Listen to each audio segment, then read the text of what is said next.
leave the Wolf Pack to pass the mic around. So please welcome Wolf here at Erie County.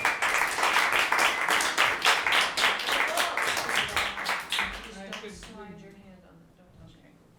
First of all, I want to thank John and Hall Walls for having us here, because it's been a really wonderfully intense time figuring out what we want to do, and then this week being here just totally involved in work and trying to figure it out together has been sort of like fantasy, and tomorrow we're going to go back to real life. It's going to be a hard swim. I want to say that we began in 2019, the spring, and it was more or less of a hijinks. It was a combination of Brett, Max, and I, and there's this wonderful funky gallery in Brooklyn called Soloway, and we just decided we'd like to pile all our work in there and then see how it looked. And it was... Move a little closer. Yeah, let me hold, you talk and I'll hold. Okay. It was a wonderful thing. We took way too many things and it was too big, and we fit it all in there, and it was just such an exciting, not exactly a mess, but close to that. And that's how we began, just having fun. And then after that, it developed into us wanting to do it more seriously, I say, with ideas and or intuitions about how things could come together.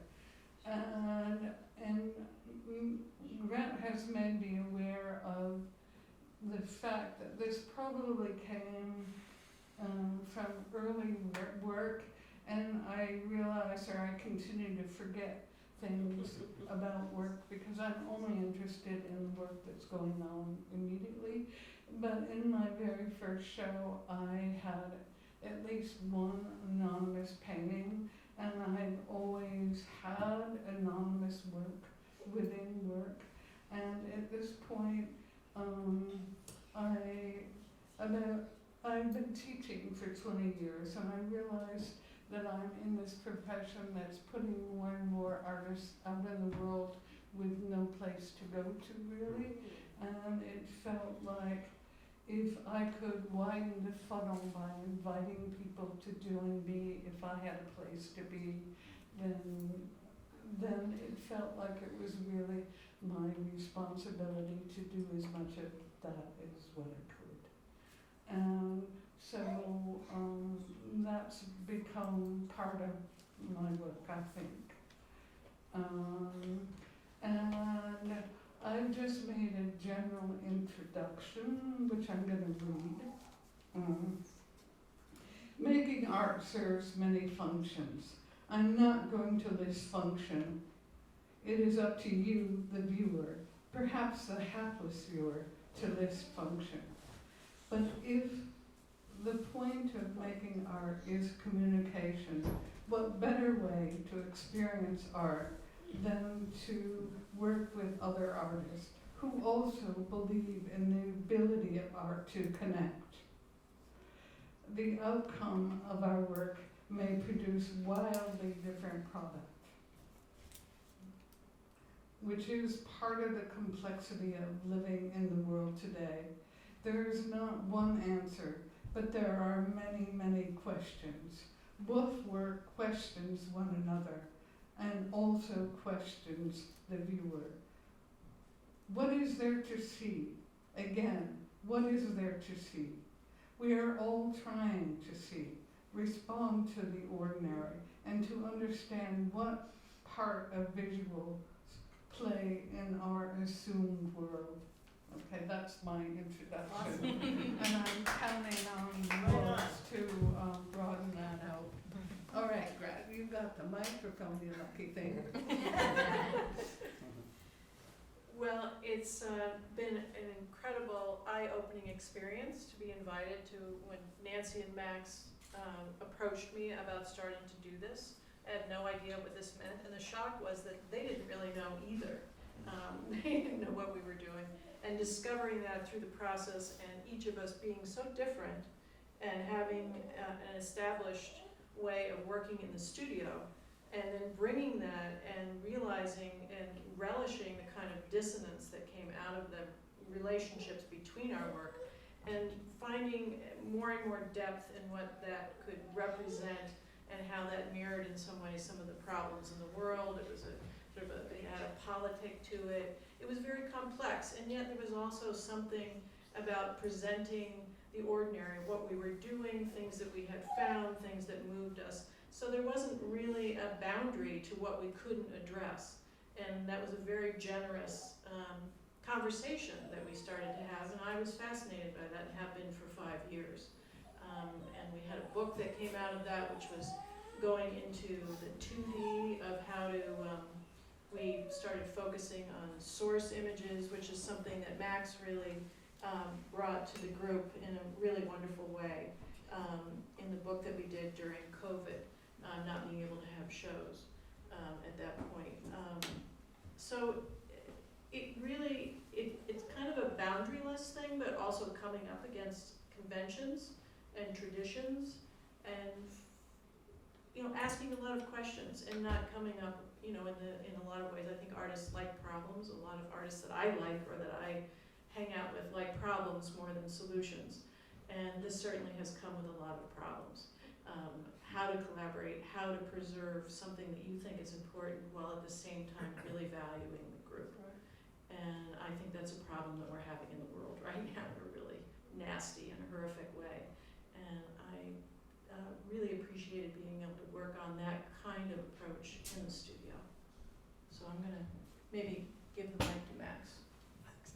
Thanks. I just thought I would add that a word about starting to work with first Nancy, and then, as a result, this growing group, it gets bigger each year. I met Nancy about 15 years ago in Hudson, New York, by wandering into a retail store called Henry that Nancy runs, and I always thought of it as a kind of studio annex, a place where Nancy was finding and representing, sometimes selling objects that we were fascinated by. And I would go in and we'd sit together and talk about what we were, things we were looking at, things we were reading, and things we were making. And we continued that conversation while even walking down the street of this little town, and we yearned for like a kind of a space that would be a project for slightly formalize, not too much, but slightly formalizing what that conversation was, just about looking closely at things and looking at how people looked at things. And so we began this little project display space called Incident Report. And that's what it was, just inviting people to use it kind of in a really open way, however they were interested in framing their work, and just using this sort of interface of the storefront, and thinking a lot about the passerby as a certain kind of audience. So that ran for over 10 years, and it just wasn't intended to run for any amount of time, really. I think it just was something we started, and I think that's it sort of led into you introducing, first Gret, and then that kind of being a continued conversation that often, among other things, has to do with looking at things we're interested in and then getting away from the kind of discrete object and thinking about objects in adjacency to one another and how that sets off different kinds of reactions and meanings. I thought I'd add that. And maybe it would make sense then to pass the mic to Lisa, because Lisa's somebody that you also have known and worked with over a long period of time.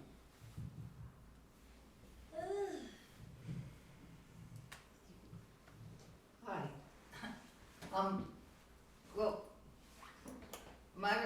authorship to this group sort of fits in interestingly, because I've been involved in investigating like how we see and how we experience the practice or act of observing is such an incredibly complex process that involves so many layers of interferences, opposing, collaborative conditions and elements, and that it's the depth of complexity and the ubiquitous nature of that complexity is so profound that it's something we can barely grasp and hold in our conscious mind. So what we do is we do engage in a process of radical reduction, framing, simplification, and that often corresponds or is dictated by or is contingent upon what we're familiar with, what we've learned, our exposures to traditions of histories and histories of representation. And so in this installation, it's become so apparent that culture fits into that same description, that it's so vastly complex. I was reading the introduction by Guy Davenport, but that it's an amazingly dense amalgamum of components, conditions, forces at play that, again, for us to navigate through all that complexity involves this real process of creating frameworks, developing habits of perception, and in many ways it's quite reductive and simplifying, and often sort of it's accompanied by judgments of value, beauty, taste, status. And so I think that in this installation, from my perspective, we've tried to maintain all those levels and layers of complexity with the hope of prying open those frameworks that sort of pin us down and narrow us in, and that in prying open that framework, it opens up new possibilities in terms of ways of thinking and seeing. So I would just end with this statement that is, I actually think that we're trying to create this visual, material, language or experience that both supports and challenges the intelligence of seeing, and both supports and challenges the intelligence of being.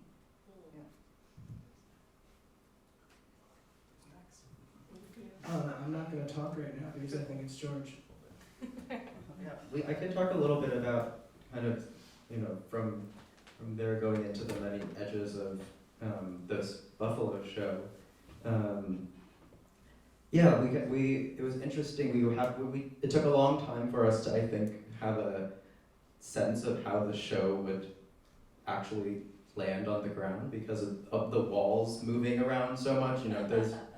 There was no kind of fixed point in the space, and then we kind of moved out a little bit further into what's around in Buffalo, and the figures like Charles Birchfield came up, Morton Feldman, and eventually Lucille Clifton, and they kind of began suggesting,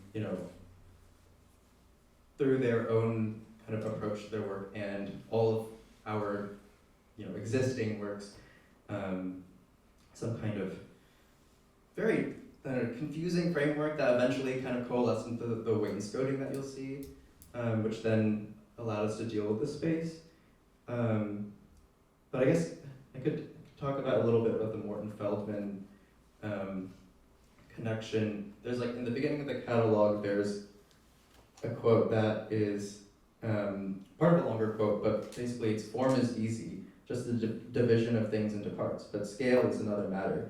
I mean, he's kind of talking about going from a 20-minute piece of music to an hour long, and what the kind of disorientation that happens when you lose sight of the beginning, the end, or even kind of the rooms within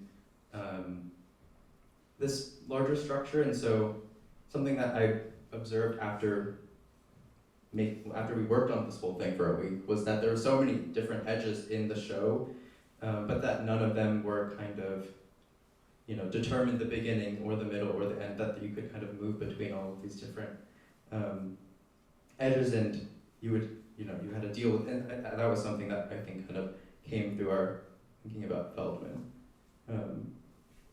But does someone want to talk about Birchfield or Clifton? I can just say, in the spring I was seeing Birchfield's work, and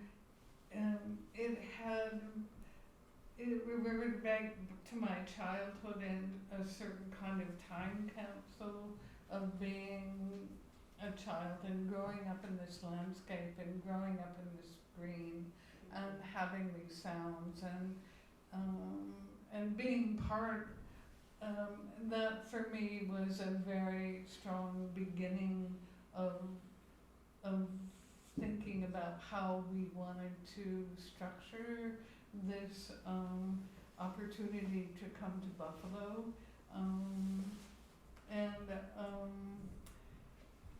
For me it was quite hard to go from that time capsule to this broader vision of addressing a city, but it also felt very familiar, which was a good guide.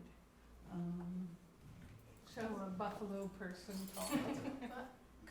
Maybe we should let the writer say Yeah, something yeah. about all the research, and then Yeah. these guys are really important too, but Levi has done research with the last Yeah, 3 sure. shows, and on some of the sources and things that have come to us, and has really expanded out on that, and here, he'll talk about that. So you've seen some images here of the first iteration of when Nancy and the other wolves asked me if I would participate, I tried to figure out how a writer would do that. And I came up with this thing of the mobile library unit, which is, the first one was the mobile library unit for direct democracy. And it was a combination of thinking about Joseph Boyce, direct democracy, and also Hakeem Bey, who was involved with for a long time. And the first mobile library unit was inspired by the Occupy Wall Street library, the People's Library, which I was involved in and I thought was an exemplary example of what a library can do. And that was a mobile library. And it was destroyed eventually by Mayor Bloomberg's thugs who came in and destroyed it. And the first book in that library was Hakeem Bey's TAZ, Temporary Autonomous Zone. And the last book that they saved when they trashed the library. So that was sort of the model, and then Hakeem Bey died just as we were about to open the show. So the whole thing was dedicated to him, and he had a piece in it, and it kind of grew around his books. But the way that I put the books together was modeled after what I do in my own personal library when on the way to writing books and essays, is that I make these collections of books that start to talk to each other and make connections that I wouldn't make otherwise, a kind of directed bibliomancy. And it occurred to me that this was not totally unlike what you all do visually, that when you put 2 or more things together, they start to do things with each other. And if you respond to them and pay attention, it can lead you to combinations that you never would come do on your own. So I tried to do that with the books. And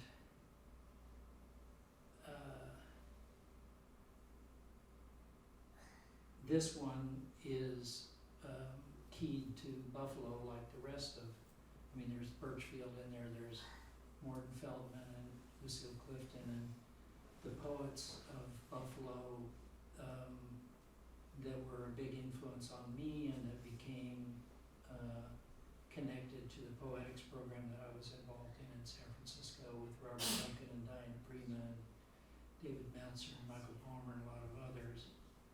So making those combinations became part of it. But one source leads to another source, and the connections and conceptual leaps that are made from one to another, I think, are analogous to the kind of leaps that are made in what you all do when you put these sculptures, objects, textiles together, just paying attention to what happens when they're next to each other, and that they make something else happen. And I tried to do that with the mobile library in it.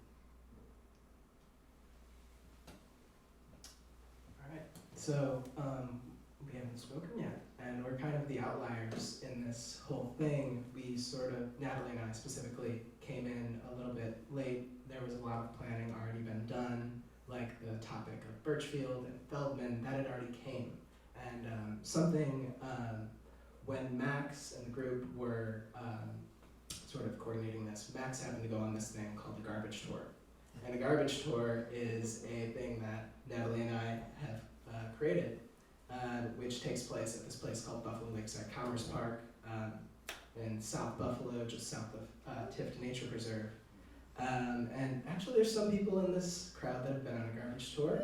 And so took Max on one, and I guess that sort of provoked us to jump on the boat and join Wolf in a way. And we started like in June, or it was like July, I think, when we went to our first meeting.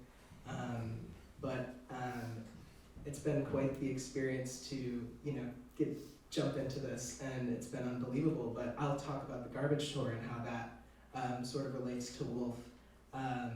Forever, like since I was a kid, I've been into like found objects and that sort of thing.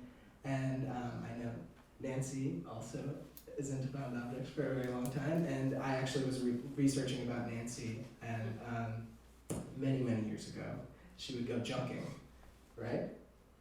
And I sort of see that as a parallel to our version of the Garbage Tour. And I'm gonna have Natalie talk now. She wants to talk about the Garbage Tour a little bit more. I don't know where to start. So basically we have both been going to this park in South Buffalo for a couple of years now. We've both made a lot of work at and around this park. And we noticed, sort of in the way that Levi was saying, when you put two things together, something happens. We noticed the way in which if you just continue to observe something, something happens. And then secondarily, if you take things from that space and make them interact outside of that space, something happens. So we've become really fascinated by this, what feels like a really rich kind of material outcropping that is totally underappreciated and kind of at our command. Yeah, we sort of, the way that we've been working feels kind of similar to the way that Wolf works. But different in that there's two of us, and there's often more than two people in Wolf. But it's the sort of at the crux of Garbage Tours and our projects at BLCP is a just sort of an earnest belief in objects and in the capacity for magic in objects, and also the capacity for magic in garbage, and the way in which objects and garbage are confused and the same.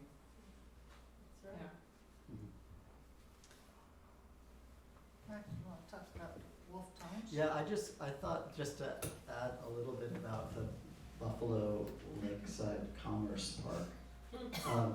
I thought when I went on your tour that it felt really, it was very familiar to me how there were kind of at least these two main elements of your practice. One being about walking and, as you said, just observing and going to a place that each time you returned, you would find it transformed in sometimes subtle ways and sometimes like more extreme ways. That could mean like there was a building where there wasn't a building before, or it could mean that there was a treasure that you noticed. And the other side of that practice, and so part of that is just like the unfolding narrative of things that you go and kind of talk through and unearth histories about the really super local conditions, and then use those as kind of vectors to like talk about things outside of that site and more broadly thinking about like the economies, changing economies reflected back into the site, that it's a place that once was something and it's on its way to becoming something else. And so you get this like, what I think you think of as this privileged moment in which it's this in-between space. And then, so you also extract artifacts from the site and bring them to your studio, and you have a practice of making things, transforming them more actively.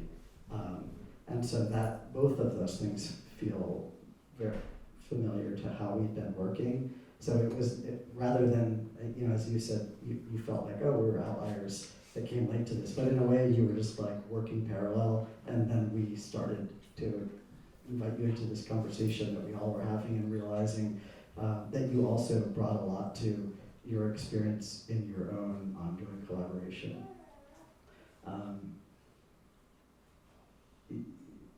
Yeah, so, and also, constructing a recent installation then that we visited all together, and I remember Nancy walking into this project room and saying, great, let's poach works, let's go shopping, and seeing like those elements migrate from one project room to another project room felt like also part of our approach that, again, as people are saying in different ways, you take an object and you do something to it, you introduce it to another object, and it creates these kind of strange, shifting, relational, new sets of meanings.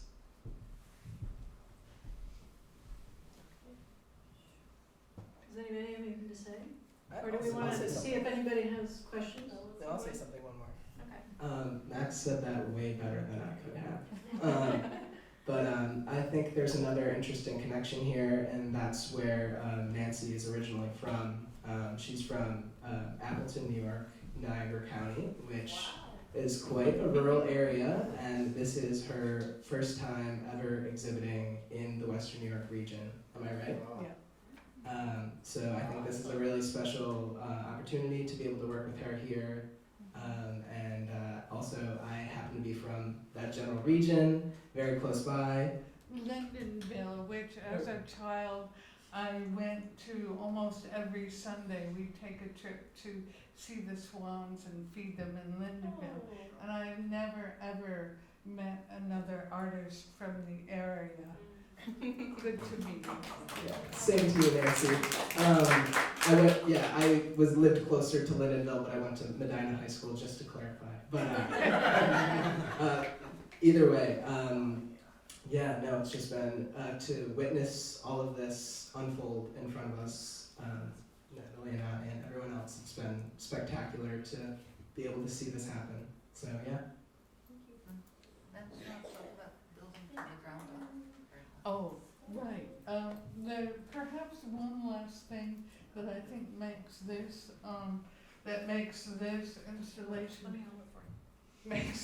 installation different than the other one. I really had a truly sense that we were building this from the ground up, from sort of the kind of thing that Natalie and Lucas were doing. And It was a challenge and such so gratifying to think we were trying to do it from the ground up. Right on. There you are.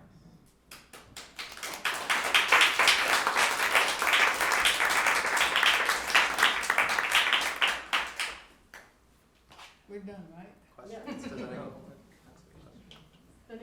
Anyone have a question? Oh.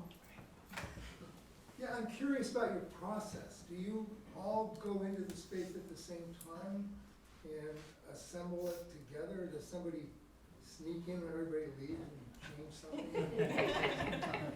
Nancy sneaks in anytime she wants.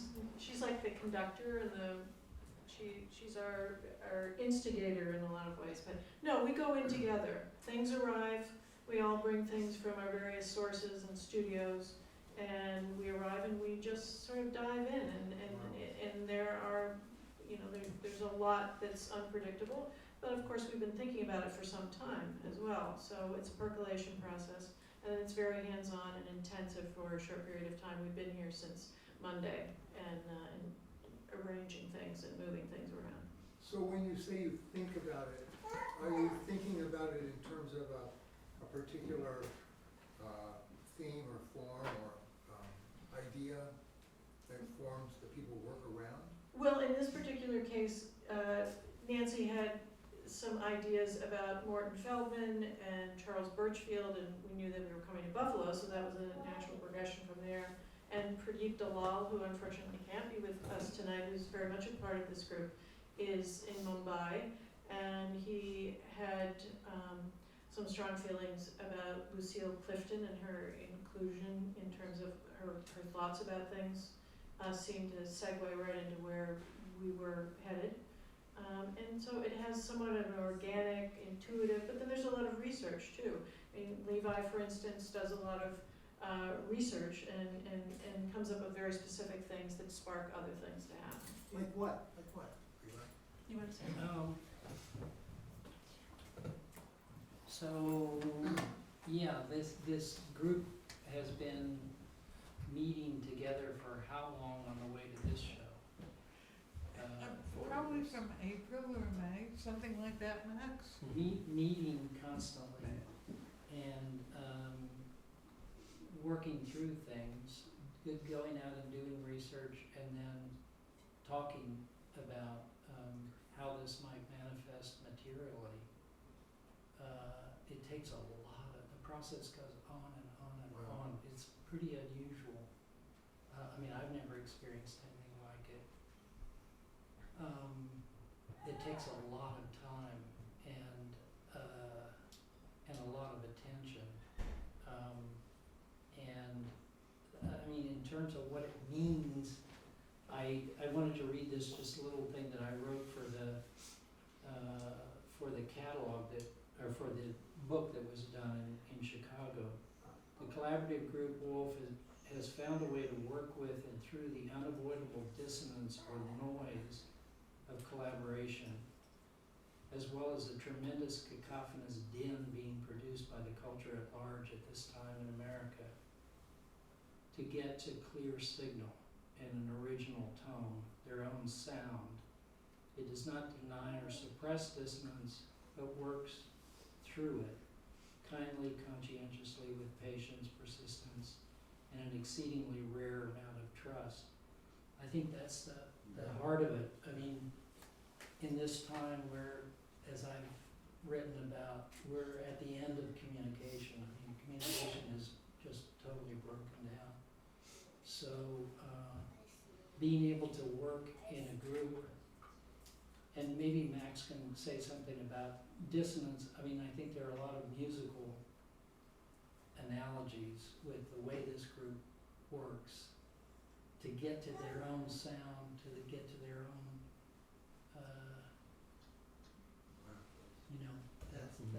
it has resonance with music. But It's marvelous. Oh, yeah, okay. Well, so we worked on a project together that took the form of a publication, and the subject of that, I think as you're saying, I mean, for me, it's really about an approach, and it's about a conversation that Nancy has provoked among people that work very differently, and to find out in the process, like how our works that are all produced really independently of each other hold up and either continue to carry meaning or fail. And so for me, like the most interesting thing, and maybe the subject, is just trying to communicate with each other. We're very unlike in many ways, and somehow we have like this, we've developed a kind of shorthand to communicate by just looking and arranging and creating disunity and then working through that. And maybe for me that's enough.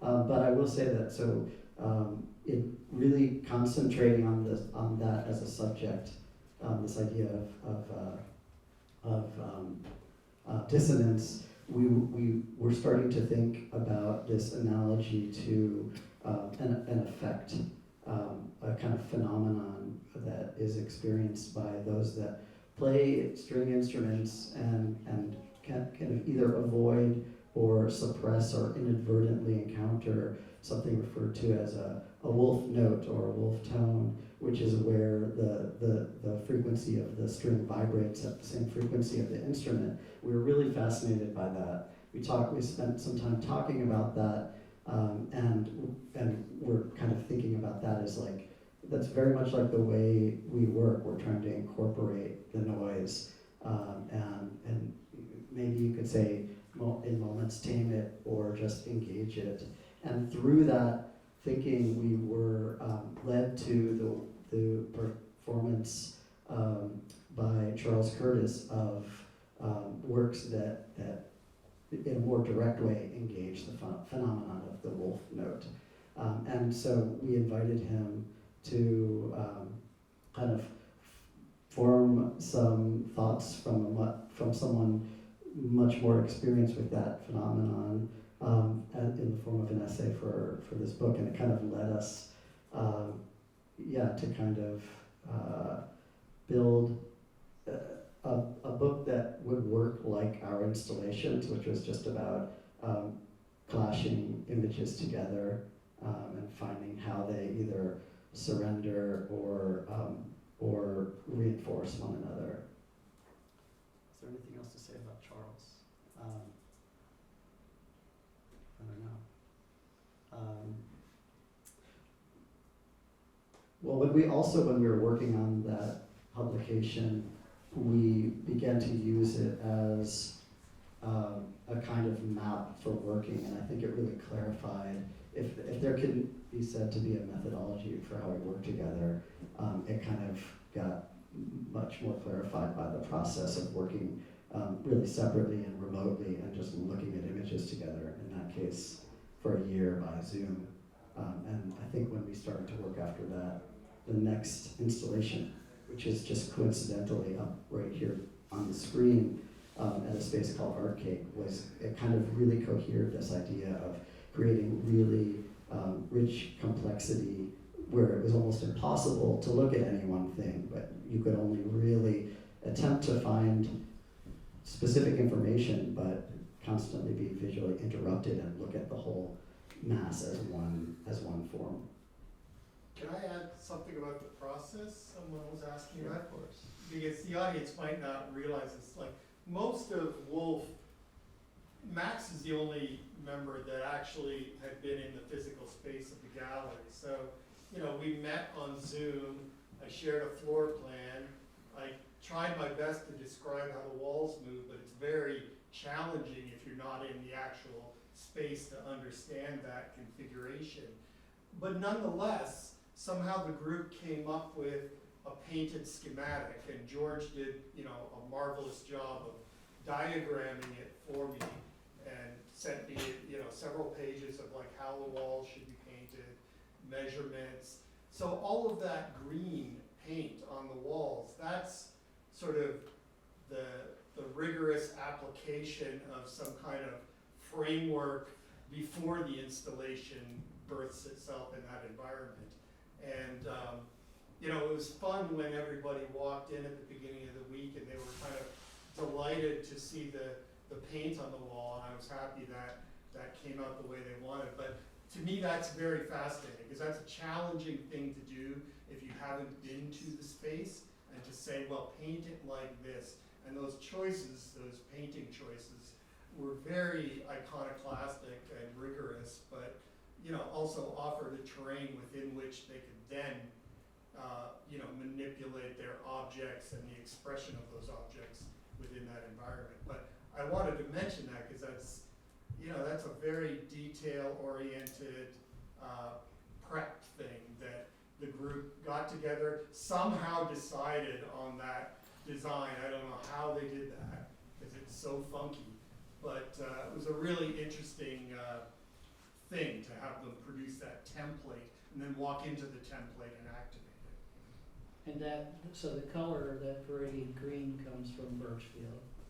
And the original idea for the arrangement of the green came from Feldman, and Feldman's scores, he did these scores that were flat planes. So that, you're right, that became the template.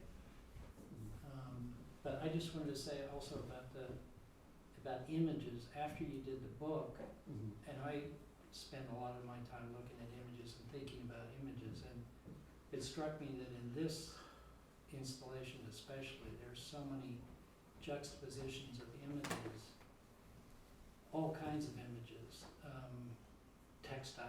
from photographs, from objects, and it begins to, eventually it becomes a kind of inscription. And we think a lot about how people are gonna see this thing. How do you look at it? And the hope is that if you take the time to actually look at these juxtapositions and bring your own responses to what they mean, but also pay attention to what they're doing in real time, that's kind of what we hope will happen. That it sets off chains of associations that may lead to other inquiries or lead to other ideas.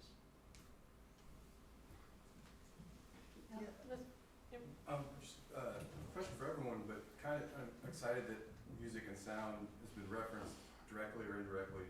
So I'm fascinated about the way that artists can work or musicians work and the conventional differences because of how those things are experienced. But so my question is, maybe it's a couple questions. What's everyone's relationship to music making and making music with other people?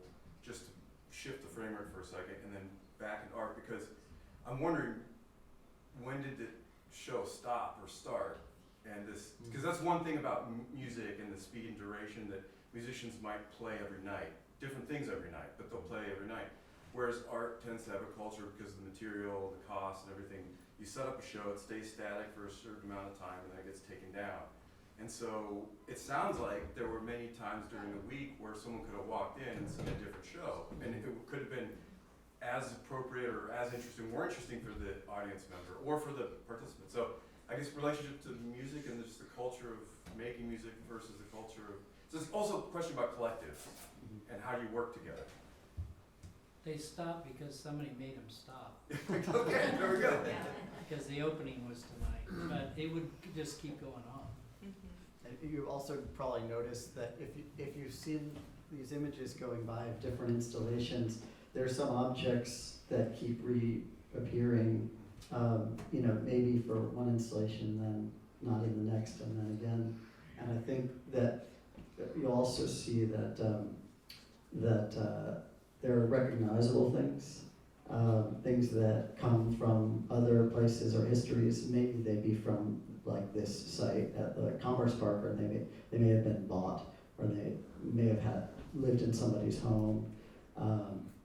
And I think that at least for me, I think one thing about looking at Birchfield's sketches that really struck me was the notation of all the ambient conditions, the things that you can't get to through the image, or he was clearly feeling like he was trying to figure out how to bring that into representation of the landscape. But what about acoustical qualities, or smell, or whatever?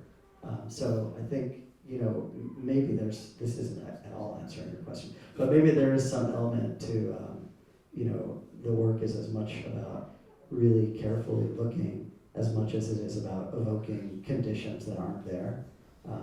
But I guess the part before I started rambling about that I was thinking of in relation to your question is just this idea of continuing to play music, and if you play the same piece every night, it's going to feel maybe differently interpreted or inflected or whatever. And I think the recurrence of form maybe is related to that it's never the same thing, but we could make the same installation as Levi said, we could be told to stop, or it could reform, it is very improvisational in that way, but we also know when it's wrong, which happens quite a lot. I'd just like to say, I think this goes back to the first thing George was saying. I think we're very interested in presenting a middle of things rather than a huge beginning and a huge ending and a middle. We're not interested in giving that form to the viewer. The viewer can find whatever they want in that middle ground. Max, thinking, Levi, the musical analogy is an interesting one because maybe too, within the context of Wolf, there's a lot of collaboration and improvisation, so that's uniform. But the spaces that they're working in, it's the difference between playing in a club and playing in a recording studio. So I think you guys are in the recording studio because basically when you get to the end of your project, it's done for the time being, but the concept remains in flux, right? But it's a cut. Yeah. Could you talk about the Robert Gilbert? That was just a wonderful, wonderful sort of serendipity accident. I've been friends with Bob Gilbert for many, many years. When he went to college at Middlebury, where I was as well, and I was telling him about this project and how it related to Birchfield, and that Birchfield was brought to me by his book. And he said, we've got a lot of things in storage. I think we've got the replicas of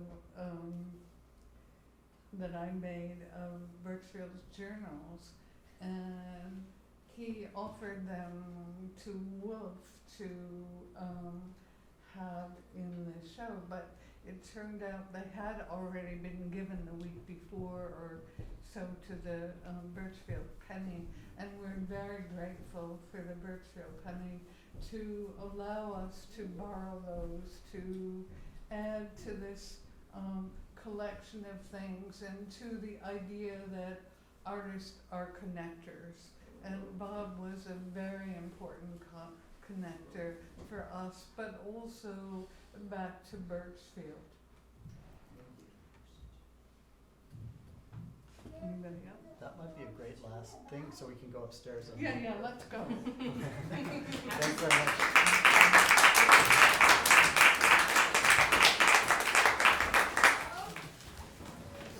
So, shall we? I haven't heard And